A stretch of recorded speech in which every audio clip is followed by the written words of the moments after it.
Nous allons parler du traitement de l'irritabilité dans les troubles du spectre autistique, en particulier des autres stabilisateurs de l'humeur et des stratégies.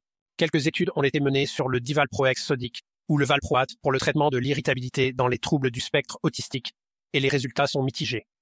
Un essai portant sur 30 enfants âgés en moyenne de 11 ans n'a pas montré d'amélioration de l'agressivité, mais un essai plus important portant sur 55 sujets âgés en moyenne de 9,5 ans a montré une amélioration de l'irritabilité.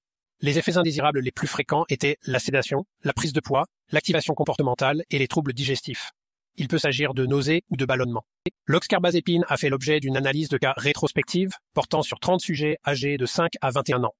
47% des patients ont vu leur état s'améliorer considérablement, ce qui a été mesuré à l'aide d'une échelle d'impression clinique globale, Clinical Global Impression Improvement, de manière rétrospective. 23% des sujets ont interrompu leur traitement en raison d'effets indésirables, l'irritabilité accrue étant l'effet secondaire le plus fréquent de ce médicament. Un essai de 8 semaines contrôlé par placebo a été mené sur la lamotrigine chez 35 sujets atteints de troubles du spectre autistique. Il s'agissait d'une population de patients plus jeunes, âgés en moyenne de 5,5 à 5,8 ans. Cette étude n'a pas mis en évidence d'amélioration de l'irritabilité par rapport au placebo. Le topiramate peut présenter certains avantages et peut réduire l'augmentation de l'appétit plutôt que de l'accroître, ce qui en fait un traitement qui peut réduire l'irritabilité mais aussi réduire une partie de la prise de poids liée aux médicaments antipsychotiques et peut donc être un agent d'augmentation utile. Une analyse de cas rétrospective de 19 sujets souffrant d'irritabilité dans le cadre de troubles du spectre autistique et traités au lithium a été réalisée. Dans cet essai, les sujets étaient âgés de 15 à 36 ans. Ils ont catégorisé les sujets à l'aide d'une évaluation des tableaux en utilisant le CGI comme mesure de résultat, en évaluant un sujet comme très amélioré, très amélioré.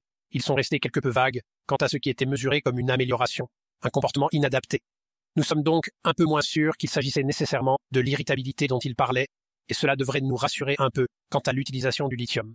Mais 10 sujets ont montré une amélioration importante, voire très importante. Les effets secondaires les plus fréquents étaient la léthargie et les tremblements dans cette population de patients. Les cliniciens devraient également réfléchir à l'utilisation de médicaments en fonction des besoins pour le traitement de l'irritabilité dans l'autisme.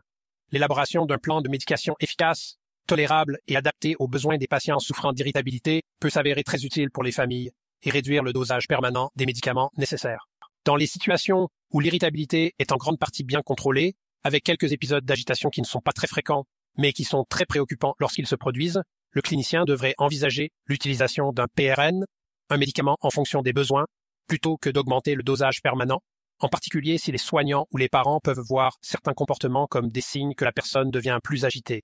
Les médicaments efficaces pour le traitement de l'irritabilité dans l'autisme comprennent les médicaments alpha-agonistes, en particulier la clonidine, les benzodiazépines, en particulier le lorazépam ou l'alprazolam, dont l'action peut être rapide ou moyenne, ou les doses nécessaires d'antipsychotiques, comme la risperidone, l'olanzapine, la kétiapine ou l'allopéridol, qui se prêtent tous à des effets calmants efficaces et peuvent être considérés comme des traitements en cas de besoin.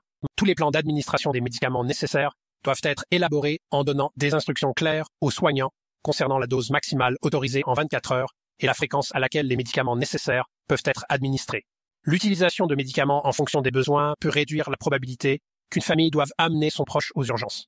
Ainsi, compte tenu des inquiétudes concernant le fait d'être bloqué aux urgences en attendant d'être hospitalisé pendant des jours ou des semaines, voire dans certains cas, ce qui est plus susceptible de se produire chez les patients atteints de troubles du spectre autistique, une réflexion approfondie sur un plan de médication en fonction des besoins peut contribuer à éviter cette situation et à réduire la fréquence à laquelle cette population de patients doit être hospitalisée pour des raisons comportementales. En ce qui concerne le traitement de l'irritabilité, l'approche la plus factuelle comprend l'utilisation de médicaments antipsychotiques, la risperidone et l'aripiprazole en particulier, qui ont une indication dans la FDA. D'autres médicaments antipsychotiques, tels que la ziprasidone, avec son risque réduit de prise de poids, la kétiapine, l'olanzapine, l'allopéridol et la palipéridone ont tous fait l'objet d'études, et certaines d'entre elles montrent une amélioration. Les cliniciens devraient également envisager des médicaments contre les crises d'épilepsie tels que l'oxcarbazépine et la carbamazépine, dont le mécanisme d'action est similaire à celui de l'oxcarbazépine. L'acide valproïque et le lithium, bien qu'ils ne soient pas neutres du point de vue du poids, présentent des preuves de réduction de l'irritabilité. Quelques points clés à retenir de cette section. Les antiépileptiques et le lithium ont fait l'objet de moins de recherches quant à leur efficacité sur l'irritabilité dans l'autisme. Cependant, ils sont utilisés dans la clinical practice et peuvent apporter un bénéfice clinique. Des médicaments contre les crises d'épilepsie peuvent être envisagés si les antipsychotiques sont intolérables ou si les sujets souffrent à la fois de crises d'épilepsie mal contrôlées et d'irritabilité. En cas d'amélioration légère à modérée avec un antipsychotique atypique, il convient d'envisager l'ajout d'un agent renforçateur ou d'un médicament en fonction des besoins avant d'ajouter un deuxième antipsychotique. Les médicaments en fonction des besoins peuvent être utiles pour réduire la probabilité d'un séjour aux urgences ou même pour diminuer la posologie d'un médicament.